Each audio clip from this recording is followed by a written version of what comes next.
tonight. Exactly. So, What are we going to talk about today? we are going to talk about abundance.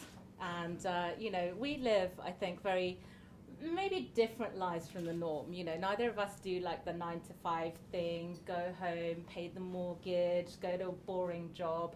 And we're going to talk a little bit about how, if that kind of life appeals to you. We've got some of my colleagues here, Yeah, so I'm really sorry. I make the most of my job, and that's what You're it's cool. actually about, right? So very cool, right? Exactly. Keep going. But yes, how do you evoke that abundance into your life? Now, we're not saying that having a job is wrong. In fact, having a job is a beautiful thing. But what we want you to do is have passion for what you do. So we're going to speak a little bit about that tonight. Exactly. And when we started to coordinate this talk over the weekend, which is quite late, but we started over the weekend. We like to be in flow. We like to go with it. So Yeah, over the weekend, we kind of know what principles we want to talk about. And one of them is what Alan spoke about, which is having a dream. And sometimes you have to reconnect with your old dreams, because those dreams disappear when you start working. So we're going to talk a little bit about dream and visioning and really connecting with your biggest dreams. And also talk about gratitude and really being happy in the now. So you create this state that I think we have, especially with this event, and you can probably see it in some of the things that have happened in the last year at this event. Indeed. You can really see come from this place of abundance, of flow. So we're going to talk about how do you get into that mental and emotional space. But first of all, when we did start coordinating this talk, it got kind of philosophical, and I asked you, if you could go back and live in any era, any decade, which era would you live in? I don't know if anyone has thought about that, but it's an interesting question. Well, given my hairdo tonight, I said to Ayman, I would go back to the 60s. I want to go and see the Beatles live. I'm really passionate about music and I sing jazz, but actually, the one band that I used to love when I was little, I'm not old enough to have been to a Beatles concert, so I thought that's what I'd do. I know it's not clever or funny or anything like that, but what about you, Ayman? You saw it very clearly. I did? I would go back and be a Neanderthal, and something that really suits my personality. Of course. But honestly speaking, I would say that we live in an amazing time. And sometimes the news distorts our view of the progression that we've made in the last 100 years as a race. And really, I can't see another decade which I'd like to live in. Because, Peter Diamandis says this best, and he wrote a book called Abundance, which, have you read it? I haven't read it, You haven't read but it? we spoke about it. Yeah, Yeah. exactly. We like to share. We schedule our reading, right, and share what each other learns. The best way to grow. Absolutely. So Peter Diamandis is an amazing man. You should Google him. But he says it best. He says that we live in a world where our perspective is global and our growth is exponential. And we've never lived in this period before. And sometimes we take it for granted. The reason I'm saying that is it's important, before we go into the principles, to have the context of the time that we live in. Because it wasn't always like that, right? It wasn't. If we think about where we live today, which other decade could you have been co-creators of Inspired? Which other decade could you have stand up and said, I'm a psychic medium that helps business people? You can create whatever profession you want. We don't, and even if we go back just 50 years, my dad trained to be an engineer, and my mum thought she'd be a housewife for the rest of her life, which she is, and bless her, she loves doing that.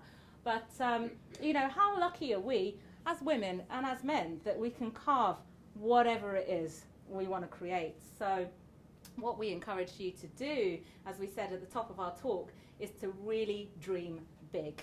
Exactly. The bigger, the better. And I love this. I think, why have realistic expectations? Do you think Richard Branson had realistic expectations? Do you think Alan Sugar had realistic expectations? No. They were willing to go there and really put their heart on the line and go for it. So that's what we encourage people to do. Take that risk, do what you love, and really go for it. I was going to do more context setting, but it's great that you went directly to the dream big principles. Set the context and I'll tell a little story. Go on. It's good. Keep going. Yeah. So I was just going to say that exactly the whole point is, like you said, even 50 years ago, for example, in my dad's generation, like yours, growth was very slow. It was generation by generation. If we go back further before that, the view of the world was local, right? The only thing that could affect you as a human is what was within a day's reach of you, right? Mm-hmm. And now if something happens on the other side of the world, your phone knows about it instantly, right? And you have access to that information almost instantaneously. Indeed. So it's a very privileged time that we live in. Everyone in this room, we obviously feel it at different degrees during ups and downs in our lives. But if you're in this room, we live in a very privileged moment, because 50 years ago, 100 years ago, the life expectancy was half of what it is today, right? So double the fun, yay. Double the fun and quicker time to do it as well. Absolutely. So I was going to share a little story Yeah. about the dreaming big and what you can do. And when I was about 19 years old, I wanted to be a barrister, and I would literally, people would say it's a really tough profession to get into, you're a woman, you look a bit ethnic, blah, blah, blah. I literally didn't listen to any of that.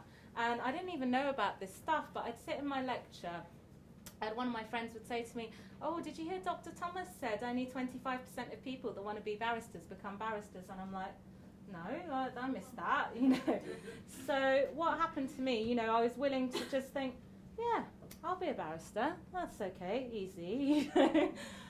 So I didn't go to Oxford, I didn't go to Cambridge, I didn't get a first, which is a bit unusual in our profession. But I did go to bar school. I went to all of 5 interviews for pupillage, which is the last bit that you have to do and the bit that is really difficult to get. And the magic of this is when I was 19 years old, I did a work experience at one of the top barristers' chambers in this country for employment law, which I still specialise in and is still the top ranked chambers in this country. They had 400 applicants for 2 spaces. And they actually wrote to me and said, when I was 21, so 2 years later, the person that you worked with really likes you. Would you like to come in for an interview? Sure. Wow. So, and it's remained on my CV ever since. And now I, don't do law in that quite the same way anymore.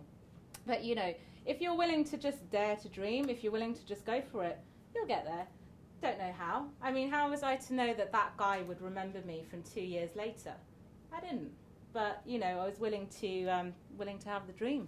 Exactly, to raise the bar. And I think that's one of the reasons why sometimes people don't dream big is because they're worried about the how, the aspect of how am I going to make this happen, and that really scares people when they look into it. Yeah. But I think also one of the messages that we want to leave you with today is it's not really about the how, because how does an orgasm work?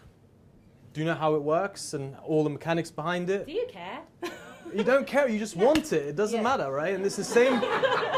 It's the same. Keep it real, darling. It's the truth. Because it's exactly the same. It's the same with your vision. You just have to figure out what you want and why. The mechanics behind that, we're too limited as humans to really understand all the possibilities in which this can manifest. Indeed. Similar to, you said, Yeah. 400 applicants, 2 slots, and you didn't even have to go the traditional way, which is No. the way that most I used to people imagine have done it. myself taking the train to Farringdon, and the other fun little thing that I imagined was at this lamppost outside Chambers, the love of my life would be waiting for me when I finished work every day. And do you know what? For the year I was there, my then love of my life did. So, hey. Yeah. Put it out there, you never know what you get. Right, so Exactly. shall we move on to our last piece? Yeah, I mean, I was just going to say, in terms of dreaming big, is I love Vishen's model of the 3 most important questions, because I think when you're really realizing your dream or your vision, it's not about a goal anymore. It's not about building most people build, and this is the secret to it, right? It's a little bit of insight, is don't look at the means goal, the promotion or the car. That's a means goal. What is your end goal? Most people don't look at what do I really want? What's my end goal? And if you can answer these 3 simple questions and just let this flow out of you, do this exercise at home if you can remember these 3 questions. These are 3 spiritual questions to really get out what is your vision, what is your end goal. And the 3 questions are, what do I want to experience? So that could be your lifestyle. Do you want to live in Europe for 9 months and an island for 3 months? What kind of lifestyle do you want to have? Where do you want to travel? Think of love, your friendships, your family. your children? What kind of experiences do you want to have? Second question is, how do I want to grow? So in terms of your character as a leader, as people you inspire or motivate around you, your emotional intelligence, how you see the world, how people see you, your financial aspect, your health and fitness. How do you want to grow? And really take a long view on this. This is not about building a goal for 1 year. We're talking about a 10-year perspective. Before I go to the third question, 10 years sounds like a long time. But I'm about to turn 30, and that came pretty quickly. Yeah. So 10 years, if you can really put intentions out there for 10 years, it reaps. You plant that seed now, and the intentions are out there, and they'll come to you in roundabout ways. And I'll add to that. We always overestimate what we can do in a year. We think, oh yeah, this year I'm going to do this, and this. And we get depressed because we haven't done it. But we underestimate what we can do in 10 years. So take yourself 10 years into the future. How would you like your life to be? Exactly. And go for it. Exactly. And, always remember that the story ends happy, right? Exactly. So if we imagine that you are the hero or the heroine in the novel of your life, and I know the writers in the audience will love this analogy, remember that you get to choose a happy ending, right? The ending's happy. But when you go to a movie and it's happy, it's not interesting, is it? Yeah. So life's going to make it a little bit bumpy road, Yeah, I'm not trying to be negative when we say that, but we always get experiences that maybe we don't expect, So what's the gift of that experience? Because it ends happy, we know that. So, how's the hero or the heroine going to defend that and come to the happy ending? So, yeah. I love that. Yeah. I think that's really important. I think we're fine. You're joking. No. I didn't even say the last question. I know. Well, go on. Okay, Let's share the last question and we'll go. So the last question. The first question is, what experiences do I want? Second question is, how do I want to grow? And the third question, which is really important, you have to focus on this, is how will I contribute to the planet? So over 10 years, how will I contribute to the planet? And if you focus on contribution, that's the fastest way for you to receive in your life. So just think about, how will you give your love, your time, your energy, your money to your friends, to your family, to your colleagues? Expand that out to your city, London, your country, the UK, or maybe in your case, Rome and Italy, it doesn't matter. And then finally, to the world, the planet.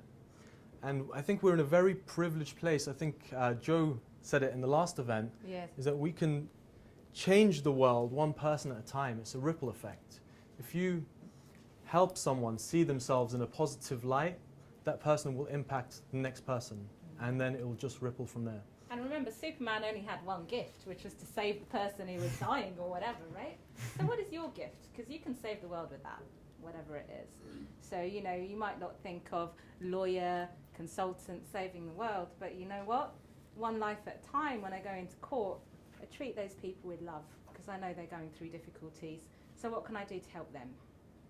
So whatever it is you do, even if you're like a scary lawyer, accountant, whatever it is, I know we've got lots of beautiful people in the audience. How can you serve the people that you work with? And I think we should end there, shall we? Yeah. Yeah? So we're going to take a break.